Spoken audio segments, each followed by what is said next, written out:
That is the Nebraska Cornhuskers with an over-under of 7.5. And I've mentioned on the Aaron Torres pod a million times. So I'm a Nebraska guy, sort of.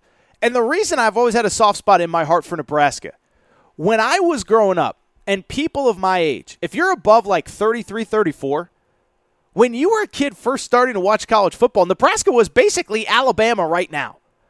Nebraska won 3 national titles in 4 years when I started watching college football. Obviously, the last one in 97 with a guy named Scott Frost as their quarterback. And so I've always wanted them to be at least interesting and relevant. And what I will say about this team, you know, I've backed them many times in the past. You look at things on paper, you can see a very easy scenario where they get over the 7.5 wins. First of all, they're really talented. I mean, you go back to last year, you watch some of their games, and we'll get into some of their games, but even the broadcast. I remember Joel Klatt vividly during the Ohio State game. Ryan Day in the pre-show meetings was saying, this team has as much talent as anybody that we're going to face all year. Well, Nebraska did have a little bit of an overhaul this offseason, but you look at the talent in that locker room, it's as good as anybody. Keep in mind, we always talk about a school like USC cleaning up in the portal or Texas cleaning up in the portal. Nebraska really did about as well as anybody. They got Casey Thompson from Texas. Now, it's easy to forget now. Casey Thompson led the Big 12 in passing touchdowns last year. That's a real stat that happened. Now, he left when Quinn Ewers came in, led the Big 12 in passing touchdowns last year. He is now at Nebraska. They got O'Shawn Mathis from TCU, maybe the best defensive player in the portal. Everybody thought he was going to Texas, following Gary Patterson. He ends up at Nebraska. One of the best defensive players in the Big Ten coming into the year.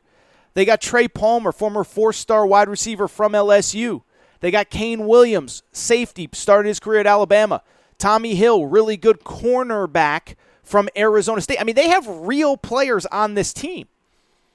And what I would also say is that it feels like in years past they've had the toughest schedule in the Big Ten. And one year I think they did. I think the Big Ten literally gave them the toughest schedule during the COVID year because they were mad about how outward Nebraska was trying to play football during that COVID season. But you look at Nebraska's schedule this year, man, everything breaks right. They don't play Ohio State. They don't play Michigan State. They don't play Penn State out of the East. Now, they do play at Michigan, but they play Rutgers and Indiana in their other cross-division games. That's a pretty nice schedule for a Big Ten West team, especially a coach heading into a make-or-break year. I also give Scott Frost credit, by the way. Shook up the coaching staff. He's no longer calling plays. It's on Mark Whipple. And so I really like this team. The question becomes, why can't I bet the over-under? Well, we all know why that is. It's because Nebraska is cursed. Okay, they're not literally cursed, but it sure feels like that sometimes, right? You go back to last year, I think everybody knows the stat by now. But the stat, of course, is that they lost 9 games total. All 9 games, they lost by 9 points or less. They actually outscored their opponents on the season and went 3-9. And Nebraska fans are hearing this like shaking in the corner, and I don't blame you. Think about not only the scores of these games, but think about who they lost to. They lost by a touchdown to Oklahoma. Oklahoma, of course, they didn't win the Big 12. They won 10 games, though. They lose by 3 in overtime to Michigan State. Michigan State won 11 games. They lose by 3 to Michigan. Michigan goes to the college football playoff. They lose by 9 to Ohio State. I watched that game start to finish. They were driving the field to take the lead.